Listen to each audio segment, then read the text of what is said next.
एक महत्वपूर्ण कंटेंट में स्वागत कर रहा हूं मैं आपका। एक बहुत ही बेहतरीन मंच के साथ हाजिर हूं, एक बहुत बड़ी टॉपिक लेकर के हाजिर हूं। ये इसका पार्ट 3 है, यानी एपिसोड नंबर 3 है। इसके पहले आपने 2 एपिसोड इसका देख रखा है, अपठित काव्यांशों का।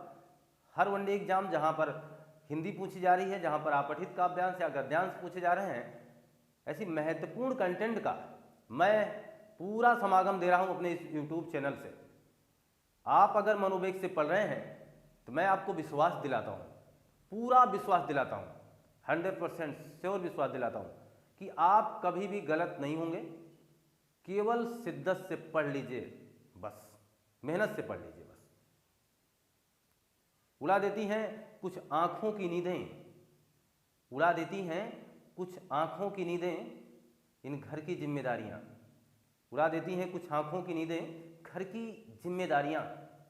वरना हर जागने वाला रात में आशिक नहीं होता। जो हर व्यक्ति रात में जाग रहा है वो जरूरी नहीं है कि आशिक हो सकता है वो अपने घर की जिम्मेदारी से परेशान हो सकता है वो एक स्टूडेंट्स लाइफ में एक बहुत कठिन परिश्रम कर रहा हो। जरूरी नहीं है कि उसकी आंख की नींदें वो जग रहा है जिसका मतलब वो एक आशिक मिजाज का है, ऐसा नहीं है। हो सकता है वो अपनी पढ़ाई के लिए बहुत ज़्यादा मेहनत कर रहा हो सकता है वो अपनी घर की जिम्मेदारियों से थोड़ा सा आहत हो, परेशान हो, इसलिए वो हमेशा वर्कफुल है और तनाव में, चिंता में वो रातों को भी जग रहा है। तमाम परिस्थितियां हो सकती हैं। किसी भी काव्यांश को पढ़ते समझने के लिए हमने आपसे बार बार ये आग्रह किया है कि आप थोड़ा सा एकाग्रचित हो जाए, अपने आप को उस काव्यांश के, उस काव्य के शब्दावलियों में खुद को पिरोएं, खुद को सोचें, खुद अपने आप से काल्पनिक विचार करें जिस तरीके से आप गानों से करते हैं। ऐसा कोई गाना नहीं जो आपको समझ में ना आया हो कि ऐसा कोई गाना है। अगर उसका शीर्षक या कोई भी बात पूछी जाए तो मुझे लगता है आप विधिवत बताने का प्रयास करेंगे, बताएंगे भी। ऐसा इसलिए क्योंकि उस गाने को आप खुद से जोड़ते हैं। आप कभी भी किसी भी गाने को जब गुनगुना रहे होते हैं तो आपकी एक काल्पनिक महबूबा होती है, एक काल्पनिक महबूब होता है। आप उस काल्पनिक महबूब के सामने अपने विचारों को दिल से निकाल रहे होते हैं, आप गुनगुना रहे होते हैं। आप हमेशा अपने मन की वो तमाम प्रकार की भाषा निकाल रहे होते हैं। ये सारी संवेदना, ये सारा विचार आपके दिल से तब आ रहा है जब आप उस गाने की पृष्ठभूमि के अंदर प्रवेश कर चुके हैं, जब आप उस गाने के तह तक जा चुके हैं और उसकी खिड़की खोलकर उसके झरोखे से आ रही हवा का आनंद ले रहे हैं।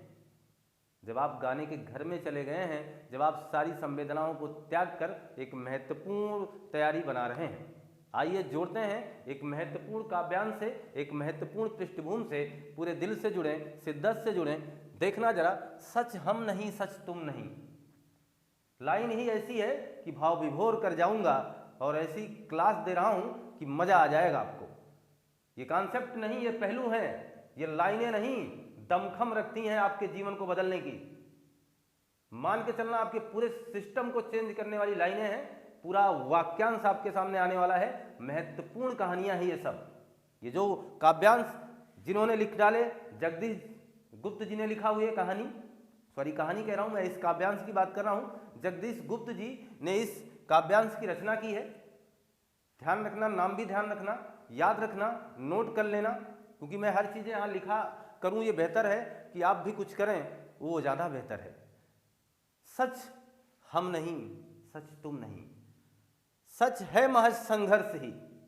देखना लाइन क्या है, सच हम नहीं सच तुम नहीं, सच है महज संघर्ष ही। संघर्ष से हटकर जिए तो क्या जिए हम या क्या जिए तुम। सच हम नहीं सच तुम नहीं, सच है महज संघर्ष ही, और संघर्ष से हटकर जिए तो क्या हम और क्या तुम। क्या लाइन है, अद्भुत। सैल्यूट मारिए इनको, जगदीश जी को, बेहतरीन लाइन आपकी सर। और आगे देखिएगा, जो नत हुआ मृत हुआ, जो वृंत से झरकर कुसुम। यहां फंसे होंगे थोड़ा सा, जो नत हुआ, नत का मतलब झुकना।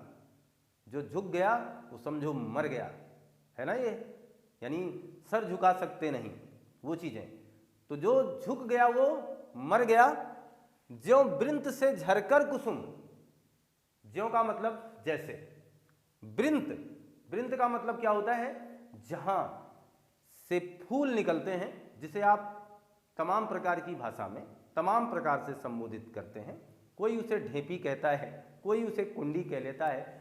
आप मान के चलें, मेरे हिसाब से बस इतना समझ लें, जहां से फूल निकलता है, फूल जो वृंत से झरकर कुसुम, यानी फूल वहां से झर जाए तो उस ठोड़ी का क्या हाल रह जाएगा, वो एक ठुंठा मात्र रह जाएगा, वो बात कह रहे हैं। तो जो नत हुआ वो मृत हुआ, जो वृंत से झरकर कुसुम, जो लक्ष्य भूल रुका नहीं, जो हार देख झुका नहीं, जिसने प्रणय पाथे माना जीत उसकी ही हुई। जिसने अपने प्रणय यानी अपने प्रेम को, यानी अपने प्रेम को, अपने पथ को ही माना, अपने पथ से ही प्रेम किया। प्रणय पाथे का मतलब होता है जिसने पथ से ही प्रेम किया, यानी प्रेम रूपी पथ, प्रण किया गया पथ। अरे प्रण लिखा है, वैसे ही समझ लो। लक्ष्य यानी संघर्ष की, ये मेरा प्रण है, मैं इस पथ को, इस डगर को पाके रहूंगा, इस लक्ष्य को मेरा दावा है अचीव करके रहूंगा। तो जिसने प्रणय पाथे माना जीत उसकी ही हुई। जिसने ऐसा कर लिया ना, जीत उसकी ही होगी। मैंने आपसे कहा ये लाइनें जो हैं हमें बड़ा मोटिवेट कर रही हैं और हमारे एग्जाम में आने के लिए बेताब हैं। ये लाइनें हमें मोटिवेट तो कर रही हैं, साथ साथ ये बता रही कि मैं आपके एग्जाम में कब आ जाऊंगा पता नहीं, मुझे पढ़ लो मेरे दोस्तों, मैं आने वाला हूं और मुझसे समझ लो मेरी सारी बातें, मैं सब कुछ आपको बताने वाला हूं। ये चीज़ें, ये लाइनें आपको वाकई में भाव विभोर कर रही हैं। मुझे तो बड़ा मजा आया जगदीश जी की ये लाइन देख करके, सच हम नहीं और सच तुम नहीं, सच हम नहीं सच तुम नहीं, सच है महज संघर्ष ही, केवल सच संघर्ष है। और जो झुक गया वो मर गया, जान लो। जैसे किसी ढेपी से फूल टूट के गिर जाता है, यानी कुसुम टूट के गिर जाता है, उस ढेपी का, उस टुंडे का क्या हाल होता है वो खुद ही देख लो, उसका कोई मतलब नहीं होता, बेकार है वो, ये चीजें। और जिसने अपने पथ को ही प्यार किया, जिसने अपने पथ से, यानी जिस पर उन्होंने प्रण किया, उस राह पर ही चलता रहा, जीत उसकी ही हुई। ये कहा जगदीश जी ने, मैंने बार बार उनका नाम लिया, श्री जगदीश जी ने। आगे देखें, सच हम नहीं सच तुम नहीं, ऐसा करो जिससे न प्राणों में कहीं जड़ता रहे। ऐसा करो जिससे न कहीं प्राणों में जड़ता रहे, यानी कष्ट रहे। कुछ ऐसा करो, ऐसा नहीं कि अंदर अंदर दुखते रहो, है ना, जड़ बन जाओ। जड़ का मतलब फिर आपके अंदर संवेदनहीन हो जाए, आप एक इस तरीके की शून्य अवस्था में पहुंच जाए, ऐसा ना हो। आगे देखें, जो है जहां चुपचाप अपने आप से लड़ता रहे, जहां हो चुपचाप अपने आप से लड़ते रहो, परिस्थितियों से लड़ते रहो, सामना करते रहो और निरंतर आगे बढ़ते रहो। ये बात बोला है इन्होंने।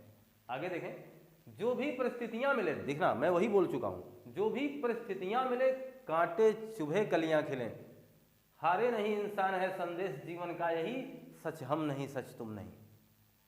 लाइन मुझे लगता है आपको बहुत मजेदार लगी होगी।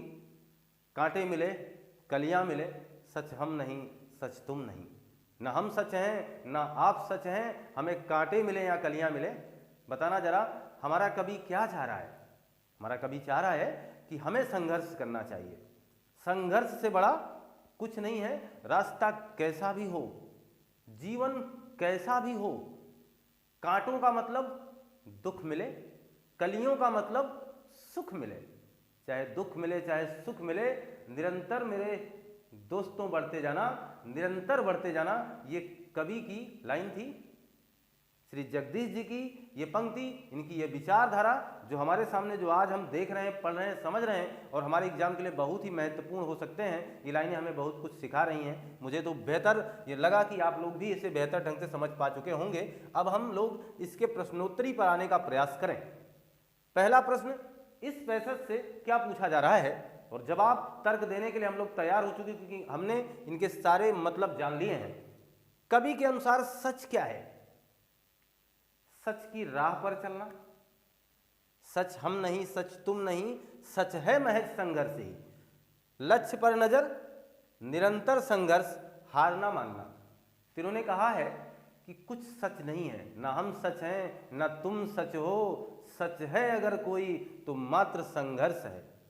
तो ना हम सच हैं ना आप सच हैं, सच है अगर कोई तो मात्र संघर्ष है। ये जो बात बोला है कवि जी ने, ये जो बात बोला है श्री जगदीश जी ने, वाकई में उनका मानना था केवल संघर्ष।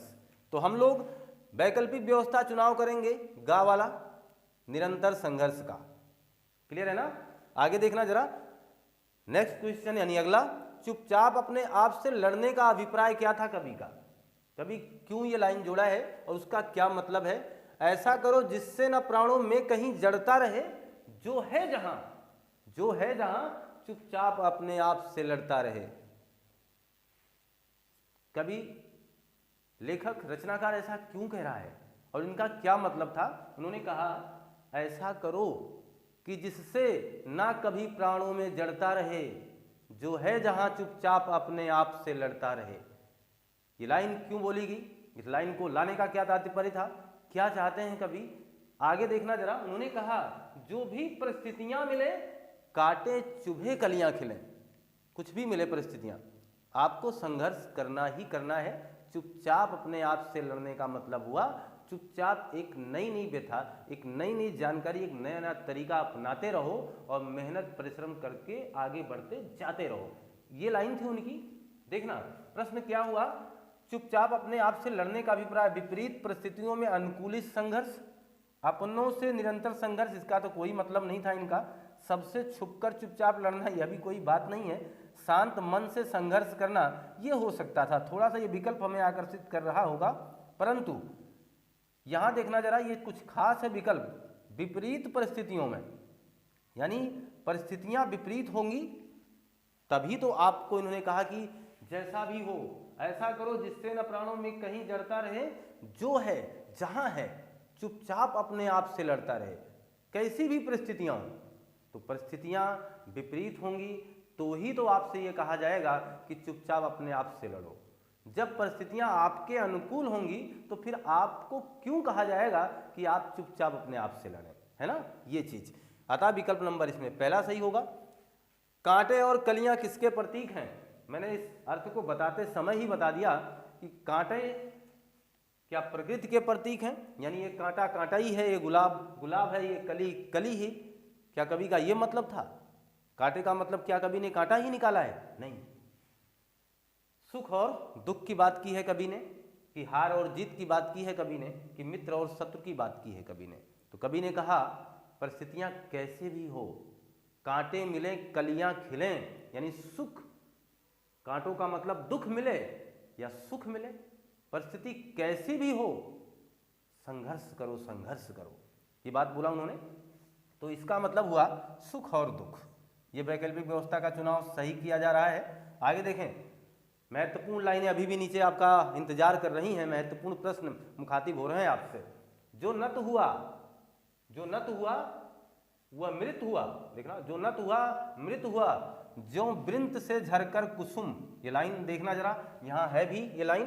तो जो नत हुआ वो मृत हुआ, यानी जो झुक गया वो मर गया। जैसे जैसे बनाया हमने, जैसे फूल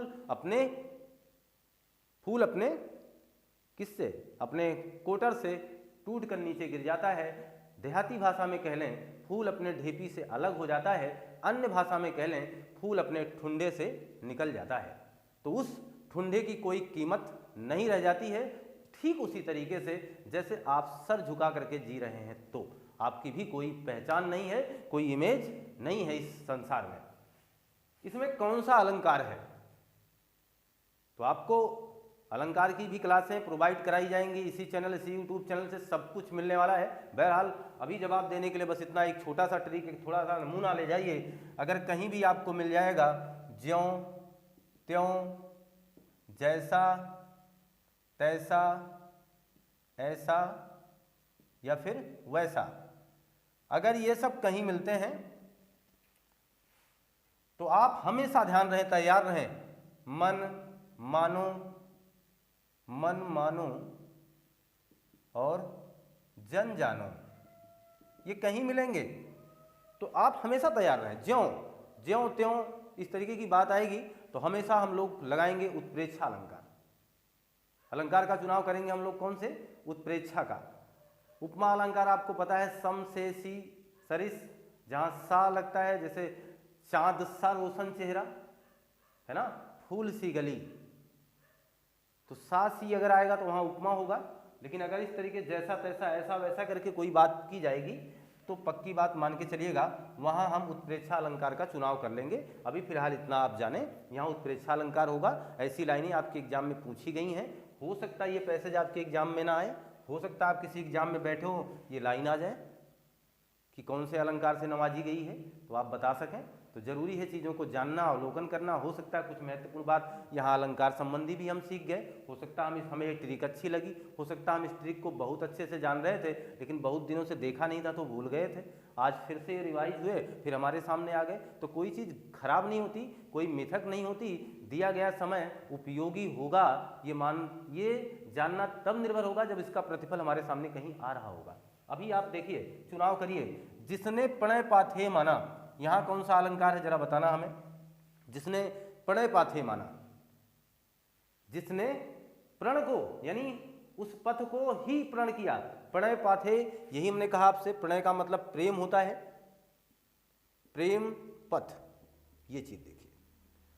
अगर ऐसा आ गया प्रेम पथ या प्रण किया हुआ पथ, प्रण किया हुआ पथ, समझना बहुत ध्यान से, अर्थ समझ जाओगे तो अलंकार पा जाओगे। जैसे चरण कमल लिखा गया था, बीच में ये योजक निशान था, तो उन्होंने कहा चरण ही कमल है या कमल रूपी चरण, यही तो हुआ।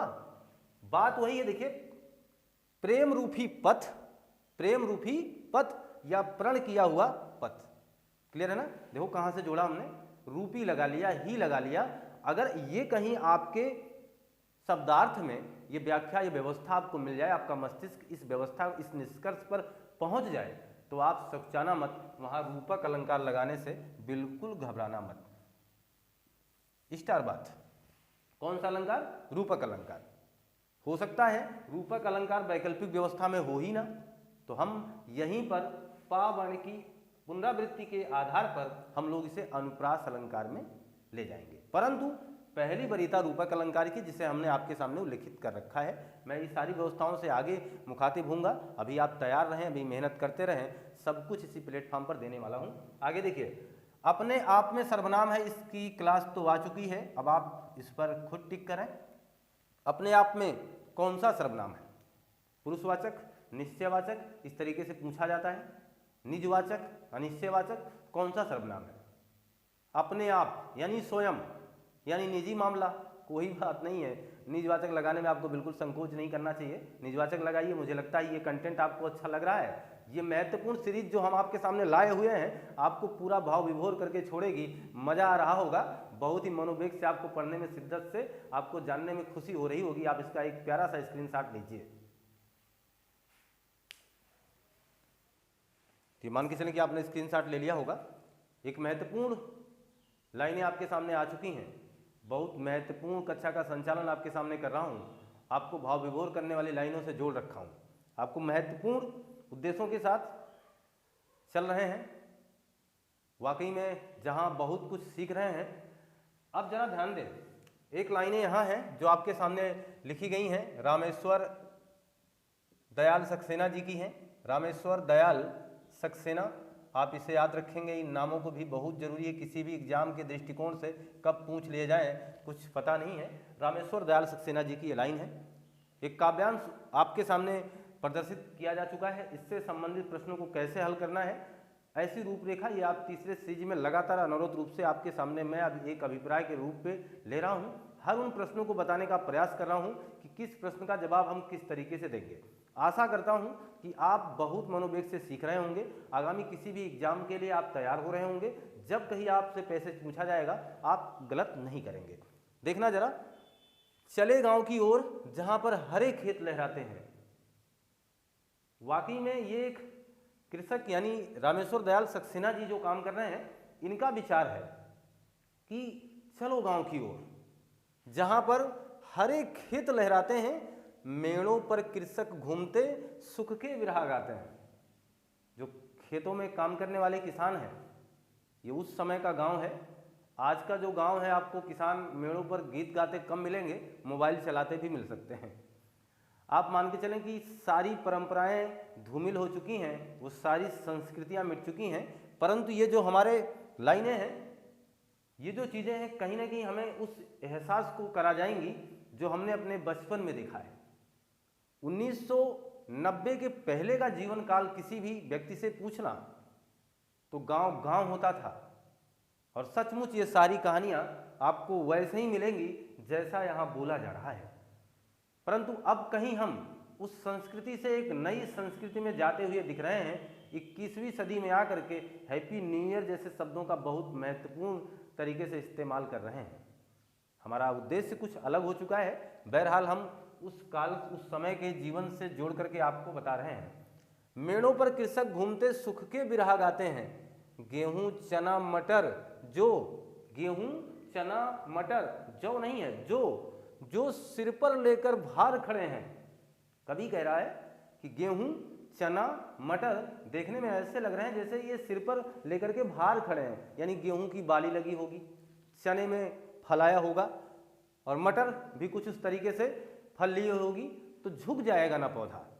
तो कभी उस दृश्य को देखकर कह रहा है कि गेहूं चना मटर देखने में ऐसा लग रहा है जैसे कोई सर पे भार लेकर खड़ा हो। समझ गए ना आप लाइन को?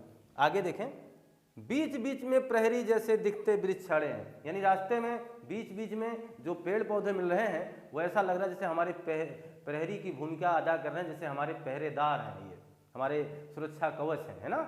आगे देखें, चले गांव की ओर झोपड़े जहां झुके धरती में।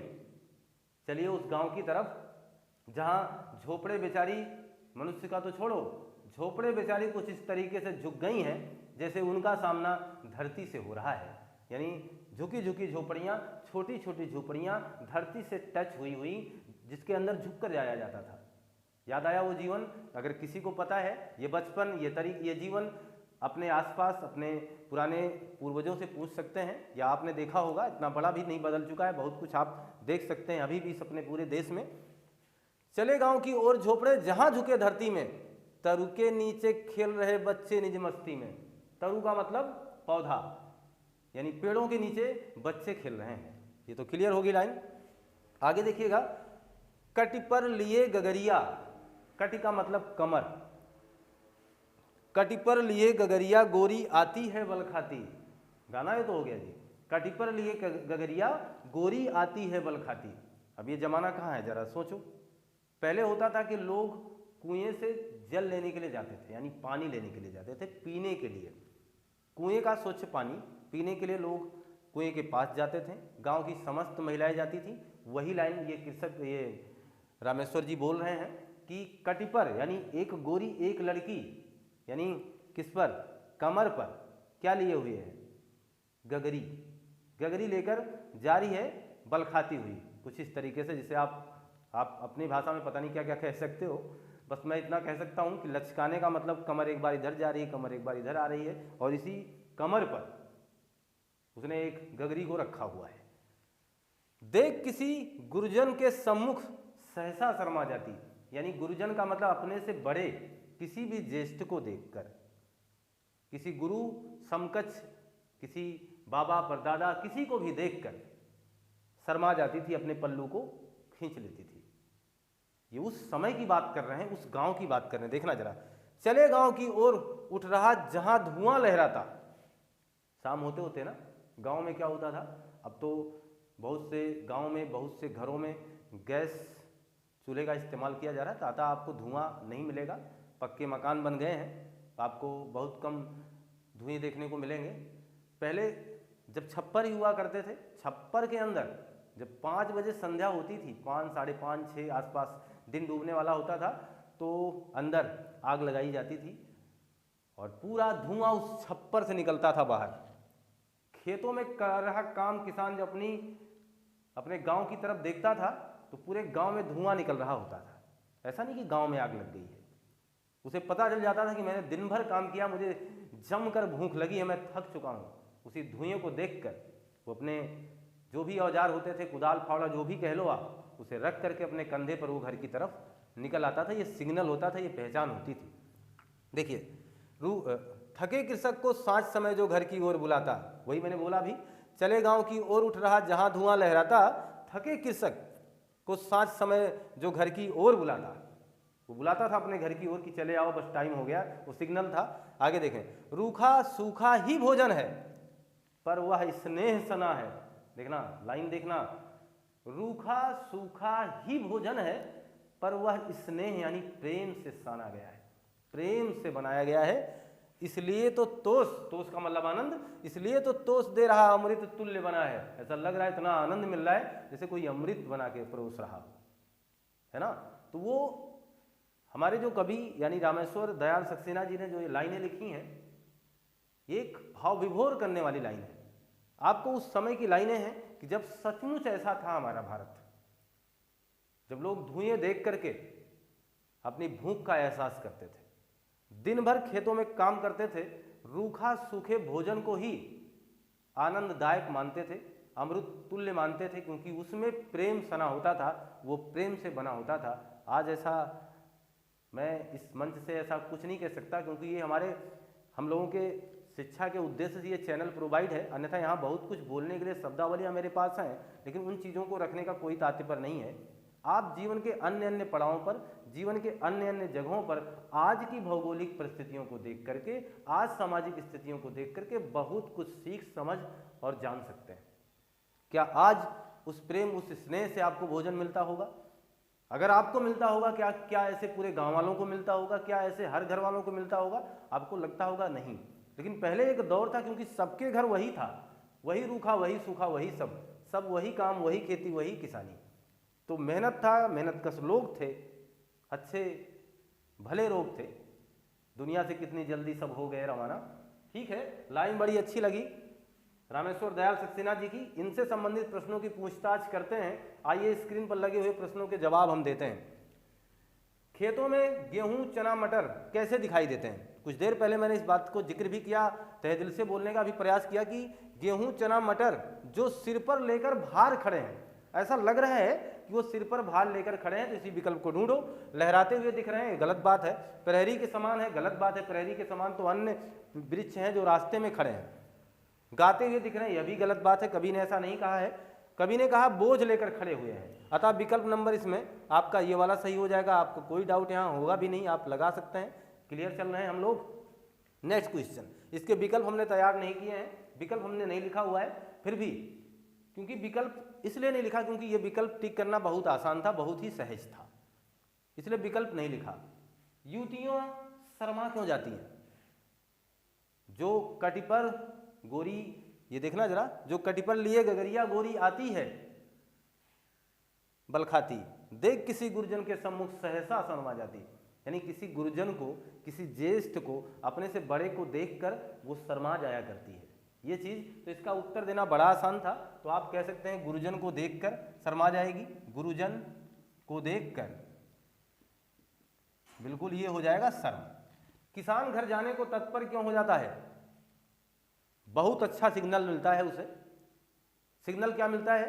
उठता हुआ धुआं उसके गांव से उठता है, उसकी झोपड़ी से उठता है। उसे लगता है कि अब शाम हो चुकी है, अब हमें भोजन के लिए जाना है, अब मुझे ये सिग्नल मिल रहा है, ये मुझे बुलावा आ रहा है। तो उठता धुआं बुलाता है, इसलिए किसान घर की ओर चला जाता है। उठता धुआं उसे भोजन की याद दिलाती है, क्योंकि दिन भर वो थकारा हुआ व्यक्ति के खेती में काम कर रहा है, खेत में काम कर रहा था, थका हुआ है। भोजन यानी भूख तो उसे लगी होगी। आगे जरा ध्यान दें, अगला प्रश्न है, रूखा सूखा भोजन संतुष्टि क्यों दे रहा है? इसके भी विकल्प तैयार नहीं है, इसलिए तैयार नहीं क्योंकि आप उसका उत्तर दे चुके हैं। अब क्यों संतुष्टि दे रहा था? क्योंकि कई बार बोला आपने, स्नेह सना है, क्योंकि वह प्रेम से बना हुआ था, यानी प्रेम से बना गया भोजन है, स्नेह से सना हुआ है, इसलिए यह बहुत ही संतुष्टि दे रहा था। ये चीज़ है, आप उत्तर दे पा रहे होंगे। मज़ेदार कॉन्सेप्ट है ये, बहुत ही अच्छी लाइनें हैं और इन विचारों को भी आप ले जा रहे होंगे। आगे देखें, एक बहुत ही महत्वपूर्ण क्वेश्चन यहाँ है। काव्यांश में आए एक लोक भाषा के शब्द चुनना है। इस काव्यांश में लोक भाषा का शब्द कौन आया है? पहली बात तो हमारे स्टूडेंट्स यहाँ सहम गए होंगे कि लोक भाषा है क्या, इसीलिए तो मैंने कहा इसके विकल्प तैयार नहीं किया है। लोक भाषा क्या है? ध्यान देना, किसी भी निश्चित समुदाय के लिए, अपने जीवन यापन के लिए, अपने जीवन व्यापार के लिए जिन शब्दावलियों का प्रयोग किया जाता है वो लोक भाषा है। कठिन परिभाषा, लेकिन बताने के लिए जरूरी है। फिर से सुने, जरूरत समझे तो नोट करें। किसी निश्चित समुदाय के लिए, निश्चित समुदाय का मतलब जैसे मेरे गांव वाले, जैसे यहाँ से दूर 100 कोस दूर दूसरे गांव वाले, यानी यहाँ से 200 किलोमीटर दूर दूसरे गांव वाले, यहाँ हमारे गांव वाले, दोनों के गांव वाले के बीचों में समुदाय की अलग अलग बोलियां होंगी। वो उनका अलग समुदाय, हमारा अलग समुदाय। हम अपने जीवन व्यापार के लिए कुछ अलग अलग शब्दों का इस्तेमाल करते होंगे, वो कुछ अलग अलग शब्दों का इस्तेमाल करते होंगे। फिर से सुने, किसी निश्चित समुदाय के लिए, अपने जीवन व्यापार के लिए प्रयुक्त किया जाने वाला शब्द ही लोक भाषा है। चलिए ठीक है, परिभाषा क्लियर होगी। अगली बात समझे, मैं इसे बिल्कुल सरल कर दूं। सहज भाषा, सहज भाषा यानी बिल्कुल जो थोड़ा सा हटके हो। अच्छा बताना, कृषक कठिन है, किसान कठिन है ना? सहज में बताना, सहज का मतलब हुआ जो हम लोग हम ही करते होंगे। जरूरी नहीं यार ये बताना ये गगरी उगरी का प्रयोग कौन करता होगा, गांव वाले ही तो करते होंगे। क्या हर ऐसे प्लेटफॉर्म पे चले जाओ उसे गगरी कहा जाएगा? नहीं। तो आपको लगा होगा कि हाँ सर ये बात बिल्कुल है, ये लोक भाषा का शब्द है, क्योंकि ये किसी निश्चित समुदाय के द्वारा बोला गया होगा। गगरी क्या हर जगह हर प्लेटफॉर्म पे चले जाओगे? क्या हर जगह हर स्थिति में पहुंचोगे? हर समुदाय के लोग, शहर वाले भी उस मेड़ को मेड़ बोलेंगे क्या? नहीं ना, क्योंकि वो उसको अलग तरीके से संबोधित कर सकते हैं। ये आपकी भाषा है। तो मेड़ हुआ और ये गगरी हुआ, इसमें जो मिला है हम लोगों को देखने पर, वाकई में वो लोक भाषा का शब्द है। वो किसी निश्चित समुदाय द्वारा बनाई गई अपनी खुद की बोली है, जो उसी निश्चित समुदाय ने प्रयोग किया तथा उसके जैसे किसी दूसरे निश्चित समुदाय ने उसका प्रयोग किया है। तो मेड़ और गगरी, मेरे हिसाब से आप ये समझ पा गए होंगे कि लोक भाषा की बात मैं क्यों कर रहा था। और ऐसे भी प्रश्न आएंगे तो आप उनके जवाब कैसे देने वाले हो, क्योंकि हर पैसेज आपको कुछ नया नया दे रहा है। आप एक पैसेज से क्या सब कुछ सीख गए? नहीं। या हम अनवरत रूप से इसकी तीसरी सीरीज लाने के लिए विवश क्यों हुए हैं? इसका एक कारण है कि मैं अगर आपको पूरा सीरीज अलग अलग से नहीं दूंगा तो हर पैसेज में पूछे गए अलग अलग प्रकार के प्रश्नोत्तरी को आप कैसे जान पाएंगे, हर प्रश्नों का जवाब आप कैसे दे पाएंगे। इसलिए हमारा काम था, हमारा दायित्व था, हमने अपने दायित्व का बखूबी निर्वहन करने का संपूर्ण प्रयास किया है। अतः आपसे भी अपेक्षा है कि आप भी अपने कार्य दायित्व का निर्वहन अच्छे से करें और ये मान के चलें इनसे संबंधित जिन भी प्रश्नों को निकाला जा रहा, बताया जा रहा, इन पर भी एक बार आप अभ्यास करें और ऐसे संबंधित अन्य पैसेजों पर भी आप अभ्यास करें। करते रहेंगे, अभ्यास करेंगे तो आपका ये काम बिल्कुल आसान हो जाएगा। हमारी चीज़ें, ये हमारा दिया हुआ जो भी ये थोड़ा बहुत उद्देश्य जो हमारा है, जो आपके साथ शेयर कर पा रहे हैं, जो थोड़ी बहुत ये चीज़ें आपके पास संचालित होकर जा रही हैं, हमारा भी उद्देश्य कारगर होगा। आप मेहनत करेंगे तो आपको सफलता मिलेगी, हमें भी सफलता उसी के श्रेय से मिल जाएगी, ये मान के चलता हूँ। तो आप, आशा करता हूँ ये कंटेंट आपको बेहतर लगा होगा। बहुत ही अच्छे ढंग से इस पूरे कंटेंट को, पूरे दोनों पैसेजों को आपने बहुत मनोवेग से जानने का प्रयास किया होगा। दोनों ही आकर्षक पैसेज रहे होंगे, आपके लिए अच्छा लगा होगा। और यही उम्मीद, यही विश्वास के साथ कि आप अच्छे ढंग से पढ़ाई और तैयारी अपनी कर रहे हैं।